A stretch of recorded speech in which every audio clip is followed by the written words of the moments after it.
ഞങ്ങളുടെ പണിക്കാരെ വിളിച്ചു. ഒരു 100 പേരെന്ന് പറഞ്ഞപ്പോൾ 500 പേരാണ് വന്നത്. കാരണം കരുവാരകുണ്ടിൻ്റെ അത്രയ്ക്ക് പട്ടിണിയായിരുന്നു അന്ന്. ആ പാലം തീർത്തത് നമ്മൾ 3 മാസം കൊണ്ടാണ്. 78 ദിവസം കൊണ്ടാണ് ഞങ്ങൾ ആ പാലം തീർത്തത്. 3 സ്പാന് എവിടെ തീരും?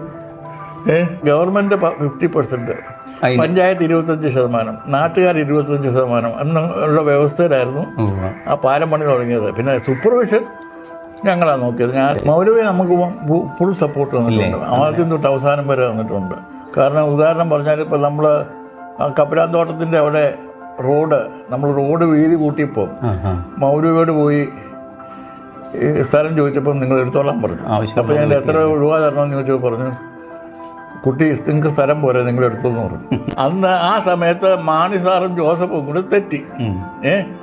അപ്പം ചേരിക്കാർ മുഴുവൻ തൊടുപുഴയും ജോസഫ് ഗ്രൂപ്പും കൈക്കൊണ്ടെല്ലാം മാണി ഗ്രൂപ്പും. അപ്പം പിന്നെ കുറേ കോൺഗ്രസ്സുകാരും ഉണ്ട്. എനിക്ക് മുസ്ലിംസിൻ്റെ ഇടയിൽ കരുവാരകുണ്ടിൽ നല്ല സ്വാധീനമുണ്ട്. എന്നെ സ്നേഹിക്കുന്ന ഒത്തിരി പേരുണ്ട്. ഇപ്പോഴും എല്ലാ ആഴ്ചയിലും ഞാൻ സർക്കാരിൻ്റെ അപേക്ഷിച്ചിരിക്കും എൻ്റെ സ്ഥലത്തിൻ്റെ ന്യായവില കൂട്ടിത്തരാനായിട്ട്. കാരണം എന്നാ അറിയാമോ, ഉണ്ടായിരുന്ന അറിയാവുന്ന ആൾക്കാർ TK ഹംസ മരിച്ചുപോയി, ഔളപ്പാജി, പിന്നെ കല്ലായി നാണി എൻ്റെ വലിയ ഫ്രണ്ടായിരുന്നു, മരിച്ചു. മലപ്പുറത്തുള്ളവർ സ്നേഹം മാത്രമാണ് ഞങ്ങൾക്ക് തന്നത്. ഞങ്ങൾക്കും അവരോട് സ്നേഹം മാത്രമാണുള്ളതും. ആനത്താനം എസ്റ്റേറ്റിൻ്റെ ഉടമയായ KK ജോസ് ഇന്ന് K ന്യൂസിനൊപ്പം.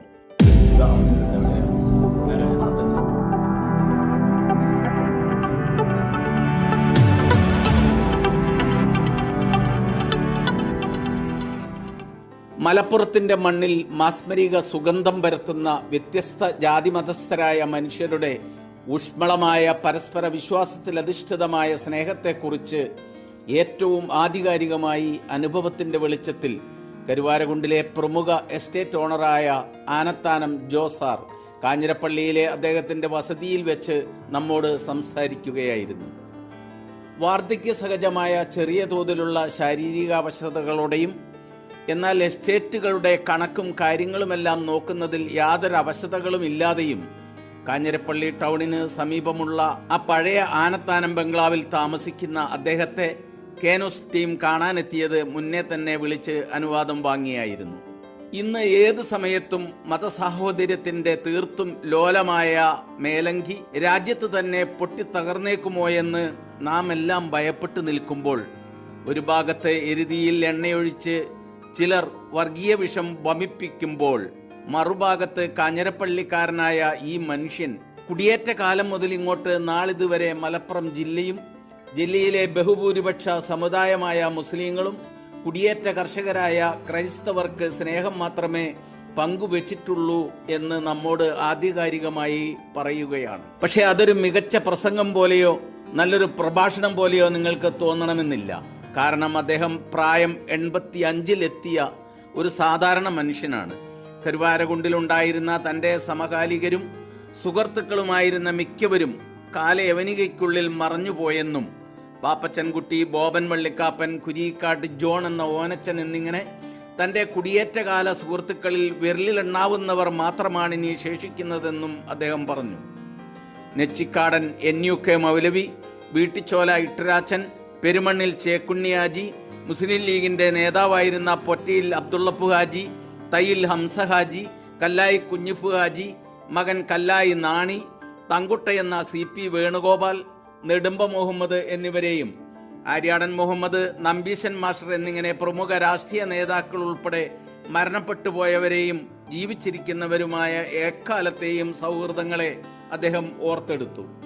കരുവാരകുണ്ടിൽ തനിക്ക് ഇപ്പോഴുള്ളതിലേറെയും മുസ്ലിം സുഹൃത്തുക്കളാണെന്നും അവരെല്ലാവരും മിക്കപ്പോഴും ഫോണിലൂടെ ബന്ധപ്പെടാറുണ്ടെന്നും അവരാണ് കരുവാരകുണ്ടിലെ വിവരങ്ങളെല്ലാം തന്നെ അറിയിച്ചുകൊണ്ടിരിക്കുന്നതെന്നുമാണ് ജോസാർ പറയുന്നത്. എനിക്ക് മുസ്ലിംസിൻ്റെ ഇടയിൽ കരുവാരകുണ്ടിൽ നല്ല സ്വാധീനമുണ്ട്. എന്നെ സ്നേഹിക്കുന്ന ഒത്തിരി പേരുണ്ട്. ഇപ്പോഴും എല്ലാ ആഴ്ചയിലും വാട്സാപ്പിൽ ഞാൻ 2-3 പേരുമായിട്ട് ഞാൻ സമ്മർദ്ദം പുലർത്തിക്കൊണ്ടേയിരിക്കുന്നത്. അവിടുത്തെ വിവരങ്ങളൊക്കെ അറിയുന്നുമുണ്ട്. എല്ലാം അറിയുന്നുണ്ട്. അവിടുത്തെ കരുവാരുകൊണ്ടിൻ്റെ കൽക്കുണ്ടിൻ്റെ വിവരം എല്ലാ ദിവസവും അവരാണ് എനിക്ക് കിട്ടുമായിരുന്നത്. 2-3 കൊല്ലമായിട്ട് എനിക്ക് കരുവാരുകൊണ്ടി വരാൻ പറ്റിയിട്ടില്ല. പക്ഷേ എല്ലാവരെയും ഞാൻ ഓർക്കുന്നുണ്ട് സ്നേഹത്തോടെ. എൻ്റെ കൂടെയുള്ളവർ ഒത്തിരി പേര് പോയി. ഇനി ഞങ്ങൾ 2-3 പേരേ ഉള്ളൂ. ലോനത്തിനെ പ്രത്യേകം ഓർക്കുന്നു. കാരണം ഞങ്ങൾ അത്ര അടുപ്പമായിരുന്നു. മാസ്റ്റർ പോയി, ചാണ്ടിക്കുഞ്ഞ് പോയി, മാത്തച്ഛൻ പോയി. പിന്നെ ഉണ്ടായിരുന്ന അറിയാവുന്ന ആൾക്കാർ TK ഹംസ മരിച്ചുപോയി, ഔളപ്പാജി, പിന്നെ കല്ലായി നാണി എൻ്റെ വലിയ ഫ്രണ്ടായിരുന്നു. പിന്നെ അനിയന്മാരെ എല്ലാം അറിയായിരുന്നു. അവിടെ എൻ്റെ പേര് മറന്നുപോയി. നേരെ അനിയൻ്റെ പേരെന്നായിരുന്നു അല്ല അബു അബു അബു പിന്നെ പിന്നെ ഉമ്മർ പിന്നെ ആലിക്കോയ അറിയാം. പിന്നെ ഉസ്മാനാജി അവരെല്ലാം കൂട്ടുകാരായിരുന്നു. മലപ്പുറം ജില്ലയിലെ ഇന്നത്തെ പ്രശസ്തമായ കരുവാരകുണ്ടിൽ അന്നത്തെ വികസനം കടന്നു ചെല്ലാത്ത മലയോര മേഖലയിൽ മലബാറിലെ തന്നെ ആദ്യകാല പ്ലാന്റർമാരിൽ ഒരാളായ ആനത്താനം ജോസാറും സഹോദരങ്ങളും ചേർന്ന് ഭൂമി വാങ്ങി കാട് വെട്ടിത്തെളിച്ച് എസ്റ്റേറ്റിന് രൂപം കൊടുക്കുന്ന 1/2 നൂറ്റാണ്ടിലേറെ പഴയ ആ കാലഘട്ടത്തിൽ കടുത്ത വറുതിയുടെയും പട്ടിണിയുടെയും നാളുകളിൽ പ്രദേശത്തെ 100 കണക്കായ കുടുംബങ്ങളിലുള്ളവർക്ക് തൊഴിൽ നൽകാൻ സാധിച്ചത് തങ്ങൾക്ക് ലഭിച്ച വലിയൊരു ദൈവാനുഗ്രഹമായാണ് അദ്ദേഹം കാണുന്നത്. 1.5 രൂപ ദിവസക്കൂലി മാത്രമുണ്ടായിരുന്നുള്ളൂ എങ്കിലും എല്ലാവർക്കും തൊഴിൽ നൽകാൻ മാത്രം മേഖലയിലെ എസ്റ്റേറ്റുകൾക്കോ കുടിയേറ്റ കർഷകർക്കോ സാധിച്ചിരുന്നില്ല. പ്രാദേശിക തൊഴിലുടമകളുടെയും ചെറുകിട തോട്ടമുടമകളുടെയും കൂലി കൂട്ടരുതേ എന്ന അഭ്യർത്ഥന അവഗണിച്ച് കാഞ്ഞിരപ്പള്ളിയിലും മറ്റുമുള്ള എസ്റ്റേറ്റ് തൊഴിലാളികൾക്ക് നൽകിയിരുന്ന 3-3.5 രൂപയുമൊക്കെ കൂലിയാണ് തോട്ടം തൊഴിലാളികൾക്ക് അദ്ദേഹം ഇവിടെയും നൽകിയിരുന്നത്. 100 തൊഴിലാളിയെ ആവശ്യമുണ്ടെന്നറിയിച്ചാൽ പിറ്റേന്ന് 500 പേരാണ് തൊഴിൽ ചോദിച്ച് എത്തിയിരുന്നതെന്ന് അദ്ദേഹം ഓർത്തെടുക്കുന്നുണ്ട്. റബ്ബർ കുഴികുത്തുന്നതിനും പ്ലാറ്റ്ഫോം വെട്ടുന്നതിനുമെല്ലാമായി കാഞ്ഞിരപ്പള്ളിയിൽ നിന്ന് ബോയന്മാരുൾപ്പെടെ കുറേയേറെ തൊഴിലാളികളെ ഇവിടേക്ക് കൊണ്ടുവന്നിരുന്നു. മലപ്പുറംകാരനായ മരക്കാർ മേസ്തിരിയായിരുന്നു ടാപ്പിംഗ് തുടങ്ങിയ കാലം മുതൽ അദ്ദേഹത്തിന്റെ മരണം വരെ എസ്റ്റേറ്റിലെ ടാപ്പിംഗിന്റെ ചുമതലക്കാരൻ. മരക്കാർ മേസ്തിരിയുടെ പിതാവ് തന്റെ പിതാവിനൊപ്പം കാഞ്ഞിരപ്പള്ളിയിലെ എസ്റ്റേറ്റിന്റെ ചുമതലക്കാരനായിരുന്നെന്നും അദ്ദേഹം മരണപ്പെട്ടപ്പോൾ മകൻ മരക്കാരിന്റെ 16ാമത്തെ വയസ്സിലാണ് ടാപ്പിംഗ് മേസ്തിരിയായി ജോലി നൽകിയതെന്നും മലപ്പുറംകാരായിരുന്നു ടാപ്പിംഗുകാരെല്ലാവരുമെന്നും കുടുംബാംഗങ്ങളെ പോലെ ആയിരുന്നു എല്ലാവരും കഴിഞ്ഞിരുന്നതെന്നും അദ്ദേഹം പറഞ്ഞു. ഞങ്ങളൊക്കെ വന്ന് കാട് വാങ്ങിച്ചു. കാട് വാങ്ങിച്ചപ്പം ഒന്ന് കാട്ടിൽ കൂടി കയറി നോക്കി. ഭൂമിയുടെ കിടപ്പെന്നാന്ന് അറിയത്തില്ല. കണ്ടാൽ ഇങ്ങനെ ഈറ്റ കാടാണ്, മെത്ത പോലെ ഇങ്ങനെയൊക്കെയാണ്. പക്ഷെ കാട് വെട്ടിക്കഴിയുമ്പോൾ അറിയുന്ന ഭൂമിയുടെ കിടപ്പ് എങ്ങനെയാണ്. ദുർഘടം പിടിച്ച സ്ഥലവും ആർക്കിട്ടും എല്ലാം ഞങ്ങൾക്ക് കിട്ടിയിട്ടുണ്ട്. എൻ്റെ അച്ഛനാണ് വാങ്ങിച്ചത്. നമ്മളന്ന് 500 രൂപയ്ക്കാണ് ഏക്കറിന് വാങ്ങിച്ചിരിക്കുന്നത്. അന്ന് ഞങ്ങൾ കാട് വെട്ടാനായിട്ട് ഞങ്ങൾ പണിക്കാരെ വിളിച്ചു. ഒരു 100 പേരെന്ന് പറഞ്ഞപ്പോൾ 500 പേരാണ് വന്നത്. കാരണം കരുവാരുകൊണ്ടിൻ്റെ അത്രയ്ക്ക് പട്ടിണിയായിരുന്നു. ഇവിടെയൊക്കെ ഒരാൾക്ക് ശമ്പളം കൂലി ദിവസക്കൂലി എന്ന് പറഞ്ഞാൽ 7 രൂപ 8 രൂപ ഉണ്ടായിരുന്നു. അവിടെ 1.5 രൂപയായിരുന്നു കൂലി. അവിടെയുള്ള ആൾക്കാരത് കൂട്ടാൻ സമ്മതിക്കില്ല. ഞങ്ങളോട് പറഞ്ഞാൽ നിങ്ങളിവിടെ കൂലി കൂട്ടരുത്, ഞങ്ങൾക്ക് ശല്യം ചെയ്യരുതെന്ന് പറഞ്ഞു. അപ്പം ഞങ്ങൾ ഇവിടുന്ന് കാഞ്ഞിരപ്പള്ളിയിൽ നിന്ന് നായക്കന്മാരെ ബോയന്മാരെ ഒരു 10-15 പേര് 3-4 ഫാമിലീസ് അവിടെ കൊണ്ടുവന്ന് താമസിപ്പിച്ചു. പിന്നെ ഞങ്ങളുടെ ഇവിടെ പണിതുകൊണ്ടിരുന്ന ഞങ്ങൾ ജോലിക്കാരെ അവിടെ കൊണ്ടുവന്നു. എല്ലാവരും അവിടെ താമസിപ്പിച്ചാണ് കാട് പ്ലാറ്റ്ഫോം വെട്ടാനും കുഴി കുത്താനും. കാട് വെട്ടാനായിട്ട് 500 പെണ്ണുങ്ങളാണ് വരുന്നത്. ഞങ്ങളൊരു 100 പേരെ 150 പേരെ എടുത്തു കാട് വെട്ടി. അന്നേരം മനസ്സിലാക്കി ഈ പട്ടിണിയുടെ കാര്യം.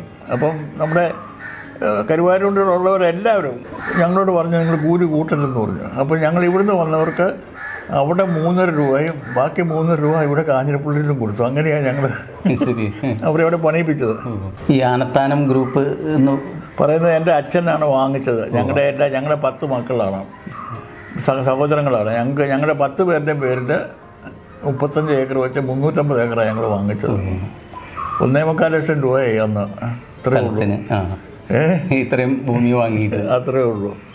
ആനത്താനം റബ്ബർ എസ്റ്റേറ്റ് കമ്പനി അല്ലാതിരുന്നിട്ടും തൊഴിലാളികൾക്ക് ലേബർ ആക്ടിന്റെ എല്ലാവിധ ആനുകൂല്യങ്ങളും നൽകുന്നുണ്ടായിരുന്നെന്നും സമരങ്ങൾ കൊണ്ട് പ്രതിസന്ധി ഉണ്ടാക്കാൻ സ്ഥാപിത താൽപര്യക്കാരായ ട്രേഡ് യൂണിയൻ നേതാക്കൾ കിണഞ്ഞു ശ്രമിച്ചെന്നും അനാവശ്യ സമരങ്ങളെ അന്ന് കർഷക സുഹൃത്തുക്കളുടെ സഹകരണത്തോടെ നേരിട്ട് തോൽപ്പിച്ചിട്ടുണ്ടെന്നും അദ്ദേഹം പറഞ്ഞു.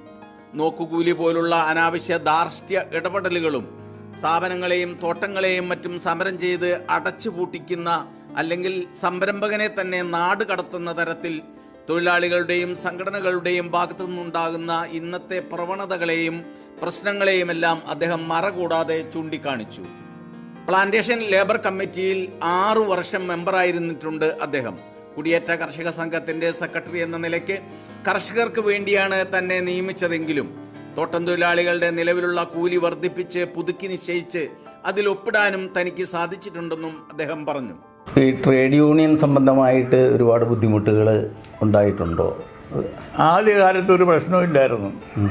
പക്ഷേ ഞങ്ങൾ 1975 ടാപ്പിംഗ് തുടങ്ങിയപ്പം ഞങ്ങൾക്ക് ഇവിടെ കാഞ്ഞിരപ്പള്ളിയിൽ വെട്ടിക്കൊണ്ടിരുന്നത് ഒരു 10 മലപ്പുറം ടാപ്പിങ്ങായിരുന്നു. അവരെ മുഴുവൻ ഞങ്ങൾ അങ്ങോട്ട് കൊണ്ടുപോയി. ഒരു കൊല്ലം ഒരു കുഴപ്പമില്ലായിരുന്നു. 2ാം കൊല്ലം അവർ യൂണിയൻകാർ അവരെ ചാക്കിട്ട് പിടിച്ച് ഒരു നേതാവാക്കി ഡിമാൻഡെല്ലാം വെച്ചു. അങ്ങനെയാണ് ആദ്യം ഞങ്ങളുടെ കാലത്ത് അവിടെ സമരം തുടങ്ങുന്നത്.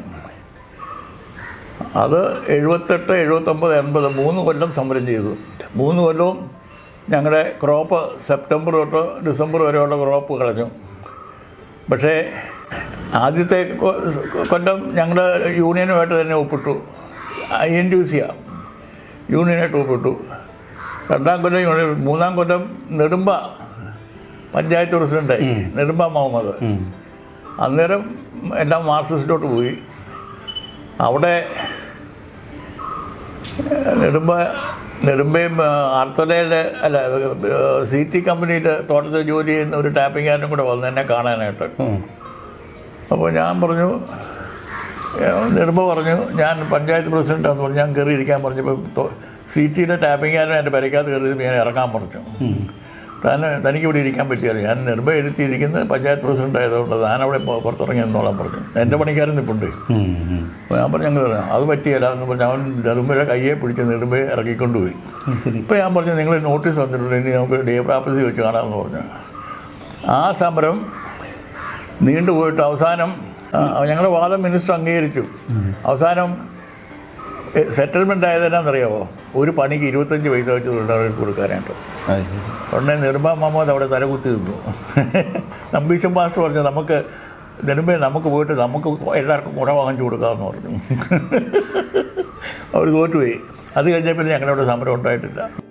അരനൂറ്റാണ്ട് മുന്നേ തന്നെ കരുവാരകുണ്ടെന്ന മലയോര കുടിയേറ്റ ചരിത്രത്തിന്റെ പൊന്നേടുകളിൽ സുവർണ ലിപികളിൽ അദ്ദേഹത്തിന്റെ പേര് രേഖപ്പെടുത്തിയിട്ടുണ്ട് എന്നതുകൊണ്ട് മാത്രമല്ല ആനത്താനം ജോസ് എന്ന ഈ മനുഷ്യൻ വ്യത്യസ്തനാകുന്നത്.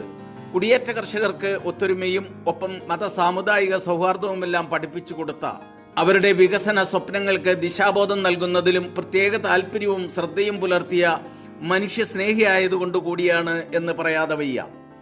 മലബാറിലേക്ക്, മലപ്പുറം ജില്ലയിലേക്ക് കുടിയേറ്റം 1950-കൾക്ക് മുന്നേ തുടങ്ങിയെങ്കിലും കരുവാരകുണ്ടിലെ കൽക്കുണ്ട് എന്ന മലയോര മേഖലയിലേക്ക് തെക്കൻ ജില്ലകളിൽ നിന്ന്, പ്രത്യേകിച്ച് കോട്ടയം ജില്ലയിൽ നിന്ന് കുടിയേറ്റത്തിന് ക്രൈസ്തവരും അപൂർവമായി കുറെ ഹൈന്ദവരും കൂട്ടത്തോടെ എത്തിച്ചേരുന്നത് 1950-കളുടെയും 70-കളുടെയും ഇടയിലാണ്.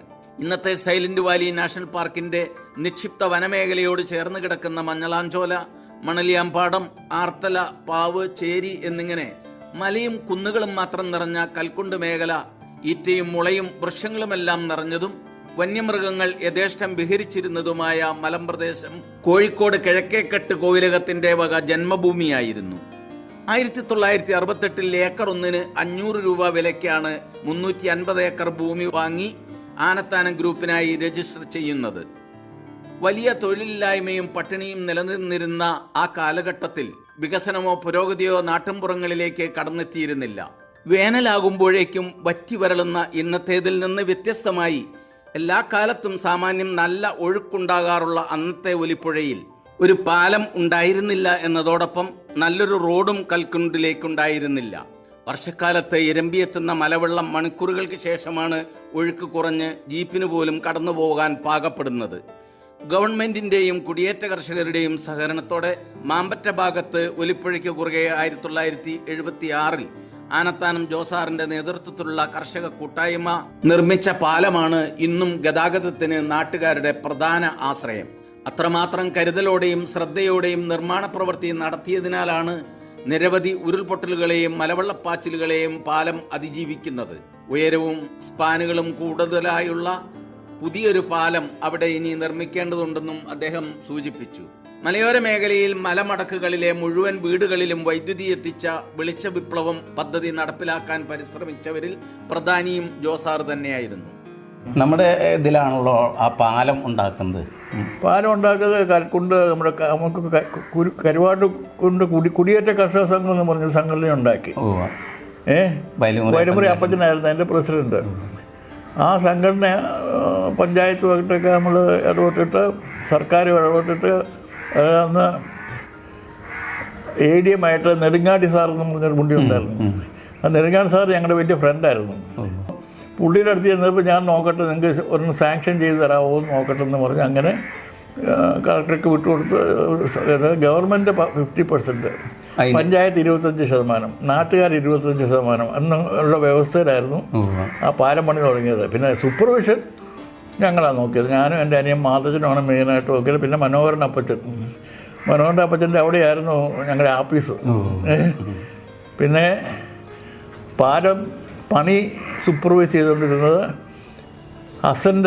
കുറുക്കൻ ഹസൻ്റെ മകൻ മജീദ്, പിന്നെ ഞങ്ങളുടെ ഡ്രൈവർ സ്റ്റാഫും കൃഷ്ണൻകുട്ടി. ഇവർ രണ്ടുപേരും ഫുൾ ടൈം 24 മണിക്കൂർ അവിടെ തന്നെയായിരുന്നു, പാലം പണിയുടെ കൊണ്ടായിരുന്നു. അതിൻ്റെ സാങ്ഷനും പേപ്പർ വർക്കും പിന്നെ സാധനങ്ങൾ വാങ്ങിക്കാൻ മെറ്റീരിയൽസ് വാങ്ങിക്കാനൊക്കെ ഞാനും മനോഹരനും കൂടിയാണ് പോയിക്കൊണ്ടിരുന്നത്. കോഴിക്കോട്ടും മഞ്ചേരിയിലും എല്ലായിടത്തും പോയി സിമെൻറ്റും കമ്പിയും ഇതെല്ലാം വാങ്ങിച്ചുകൊണ്ടിരുന്നൊക്കെ ഞങ്ങൾ. അത്ഭുതകരമായൊരു പാലമാണത്. കാരണം ഇപ്പോഴും ആ പാലം നല്ല അതുപോലെ അതിനകത്ത് ഒരു കള്ളത്തരവും ഇല്ല.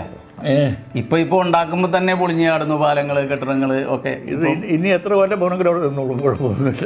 പക്ഷെ പാലം നമുക്കത് പോരപ്പം അന്നത് ധാരാളം മതിയായിരുന്നു. അവിടെ നാട്ടുകാരുടെ സഹകരണം നല്ലോണം കിട്ടിയില്ലേ അന്നത്തെ കാലത്ത്? PNUK മൗലവി നമുക്ക് ഫുൾ സപ്പോർട്ട് തന്നിട്ടുണ്ട്. ആദ്യം തൊട്ട് അവസാനം വരെ തന്നിട്ടുണ്ട്. കാരണം ഉദാഹരണം പറഞ്ഞാൽ ഇപ്പോൾ നമ്മൾ ആ കപ്പലാന്തോട്ടത്തിൻ്റെ അവിടെ നമ്മൾ റോഡ് വീതി കൂട്ടിയപ്പോൾ മൗലവിയോട് പോയി സ്ഥലം ചോദിച്ചപ്പം നിങ്ങൾ എടുത്തോളാൻ പറഞ്ഞു. അപ്പോൾ ഞങ്ങൾ എത്ര രൂപ തരണമെന്ന് ചോദിച്ചപ്പോൾ പറഞ്ഞു, കുട്ടി നിങ്ങൾക്ക് സ്ഥലം പോരെ നിങ്ങൾ എടുത്തോന്ന് പറഞ്ഞു. പക്ഷേ കയ്യാലും ഞങ്ങൾ വെച്ച് കൊടുത്തു. ഇടവര കിട്ടി സൈഡേ കയ്യാൽ വെച്ച് കൊടുത്തു. മൊത്തം കുട്ടി ഞങ്ങളാ വെച്ച് കൊടുത്തത്. മൗലവിയുടെ വീടിൻ്റെ അവിടെ തൊട്ട് നമ്മുടെ ഇക്കര വരെ റോഡൊന്നും ഇല്ലായിരുന്നു. ആ റോഡ് നമ്മളെല്ലാ കൊല്ലവും വേനൽക്കാലത്ത് പുഴയുടെ കല്ല് പെറുക്കിയിട്ട് പൊക്കിയെടുത്തുണ്ടാക്കിയതാണ് അത്. ഞങ്ങൾ ആനന്ദാനംകാർ തന്നെ ഉണ്ടാക്കിയതാണ് ആ റോഡ്. അതായത് മൗലവിയുടെ അവിടെ ഇതുണ്ടല്ലോ, പള്ളിയുണ്ടല്ലോ, മൗലവിയുടെ വീട് നിസ്കാരപ്പള്ളി അവിടെ തൊട്ട് നമ്മുടെ പാലം സൈഡ് കെട്ടിപ്പൊക്കി ഞങ്ങൾ ഒരു 3-4 കൊല്ലത്തെ ശ്രമം കൊണ്ടാണ് റോഡ് ശരിയായത്. KM മാണി, PJ ജോസഫ് എന്നിവരുടെ നേതൃത്വത്തിൽ കേരള കോൺഗ്രസ് 2ആയി പിരിഞ്ഞ കാലഘട്ടത്തിൽ KM മാണി വിഭാഗത്തിന്റെ താൽപര്യപ്രകാരം മലയോര മേഖലയുടെ സർവേയറായിരുന്ന ദേവദത്തനെ സ്വതന്ത്ര സ്ഥാനാർത്ഥിയായി നിർത്തി ജോസഫ് ഗ്രൂപ്പിന്റെ PA മാത്യു എന്ന അപ്പച്ചി, CPMന്റെ മറ്റത്തിൽ ജോസ് എന്നീ സ്ഥാനാർത്ഥികൾക്കെതിരെ ആന ചിഹ്നത്തിൽ മത്സരിപ്പിച്ചതും തങ്ങളുടെ സ്ഥാനാർത്ഥിയുടെ തോൽവിയും മറ്റത്തിൽ ജോസിന്റെ വിജയവുമെല്ലാം അദ്ദേഹം വിവരിച്ചത് ഞങ്ങൾ കൗതുകത്തോടെ കേട്ടിരുന്നു. ആന നമ്മുടെ സ്ഥാനാർത്ഥി, ദത്തൻ നമ്മുടെ അടയാളം, ദത്തൻ നിൽക്കും മത്തൻ എതിർക്കും, മൊത്തം വോട്ടും മാർക്സിസ്റ്റിന് എന്നിങ്ങനെയുള്ള അക്കാലത്തെ സരസമായ മുദ്രാവാക്യങ്ങളുമെല്ലാം അപ്പോൾ ഞങ്ങളുടെയും ഓർമ്മകളിലേക്ക് കടന്നു വന്നു. പഞ്ചായത്ത് ഇലക്ഷൻ ദേവദത്തനെ സ്ഥാനാർത്ഥിയാക്കി. ദേവദത്തനെ അങ്ങനെയല്ല, അന്ന് ആ സമയത്ത് മാണി സാറും ജോസഫും കൂടെ തെറ്റി. അപ്പം ചേരിക്കാർ മുഴുവൻ തൊടുപുഴയും ജോസഫ് ഗ്രൂപ്പും കൽക്കുണ്ടെല്ലാം മാണി ഗ്രൂപ്പും. അപ്പം പിന്നെ കുറേ കോൺഗ്രസ്സുകാരുണ്ട്. ചാക്കോച്ചനൊക്കെ കോൺഗ്രസ്സാണ്. അപ്പം ദേവസ്യാചേട്ടൻ എൻ്റെ അടുത്ത് വന്നു. മാനസാറിൻ്റെ ചെങ്കിടിയാണല്ലോ. പുള്ളി വന്നേച്ചും പറഞ്ഞു, ജോസ് നിർത്തണം, ആരെങ്കിലും ഒരാളെ നാമം. അപ്പം ഞാനിങ്ങനെ എന്തിനാ ദേവസ്യാചേട്ടൻ പറ്റിയായിരുന്നു പറഞ്ഞപ്പോൾ ഞാൻ പറഞ്ഞൊരു കാര്യം ചെയ്തു, ദേവദത്തൻ ഇത് മലബാരം മുഴുവൻ സർവേ ചെയ്താൽ ദേവദത്തൻ നിർത്തി ഞങ്ങൾ സപ്പോർട്ട് ചെയ്തേക്കാന്ന് പറഞ്ഞു. ഞാനിങ്ങ് പോന്നു. തിരിച്ചു വന്നപ്പോൾ ഉണ്ടല്ലോ, ദേവത്തിനെ സ്ഥാനാർത്ഥിയാക്കി ആന ചിഹ്നം കൊടുത്തു. അതിൻ്റെ ഇലക്ഷന് വേണ്ടിയിട്ട് ക്യാൻവാസ് ചെയ്യാൻ ഞാൻ അന്ന് ആദ്യമായിട്ട് എൻ്റെ ജീവിതത്തിൽ വോട്ട് പിടിക്കാൻ മല മുഴുവൻ കയറി, മഞ്ചലാഞ്ചോര മല അങ്ങ് മണ്ടിയമ്പാടം മുഴുവൻ കയറി, അർത്തന മുഴുവൻ കയറി, എല്ലാ വീടുകളും കയറി ഇറങ്ങി. താഴെ രാത്രി വരുമ്പം ദേഹം മുഴുവൻ അട്ടയാണ്, തോട്ടപ്പുഴ. തോറ്റുപോയി. ആദ്യകാലത്ത് കോൺഗ്രസ് ആശയക്കാരനായിരുന്ന താൻ ഇപ്പോഴത്തെ രാഷ്ട്രീയത്തിലൊന്നും താല്പര്യമില്ലാത്തതിനാൽ അഭിപ്രായം പറയുന്നില്ലെന്ന് പറഞ്ഞാണ് ഞങ്ങളുടെ ചോദ്യങ്ങളോട് അദ്ദേഹം ഒഴിഞ്ഞുമാറിയത്. ഇന്നത്തെ കലുഷിതമായ ഇന്ത്യൻ രാഷ്ട്രീയ സാഹചര്യങ്ങളിൽ ക്രൈസ്തവ മേലധ്യക്ഷന്മാരുടെയും പൗരോഹിത്യത്തിന്റെയും ഇടപെടലുകളെയും ഒപ്പം അവരിൽ പലരും പ്രകടിപ്പിക്കുന്ന അഭിപ്രായങ്ങളിലും കടുത്ത എതിർപ്പാണുള്ളതെങ്കിലും അതൊന്നും തന്നെ പരസ്യമായി പറയാൻ താല്പര്യമില്ലെന്നുമാണ് അദ്ദേഹം സൂചിപ്പിച്ചത്. എല്ലാവരോടും സ്നേഹം മാത്രമേ തനിക്കുള്ളൂ എന്ന് പറഞ്ഞാണ് അദ്ദേഹം തന്റെ അഭിമുഖം അവസാനിപ്പിച്ചത്. ായിട്ട് എനിക്ക് കരുവാരുണ്ടി വരാൻ പറ്റിയിട്ടില്ല, പക്ഷേ എല്ലാവരെയും ഞാൻ ഓർക്കുന്നുണ്ട് സ്നേഹത്തോടെ. ജോസാറ് കരുവാരകുണ്ടിലെയും കൽക്കുണ്ടിലെയും എല്ലാവർക്കും സ്നേഹം മാത്രമാണ് പറയാനുള്ളത്, സ്നേഹത്തിൻ്റെ വാക്കുകൾ മാത്രമാണ് പറയാനുള്ളതെന്നാണ് അദ്ദേഹം ഞങ്ങളോട് പറഞ്ഞത്. കരുവാരകുണ്ടിൽ നിന്നും കെ ന്യൂസിന് വേണ്ടി വന്ന ജാബിർ, PC ഇക്ബാൽ, കുഞ്ഞാണി എന്നിവരോടൊപ്പം ഞാനും അദ്ദേഹത്തോട് ഒത്തിരിയേറെ നന്ദിയും കടപ്പാടും അറിയിച്ചുകൊണ്ട് നമസ്കാരം.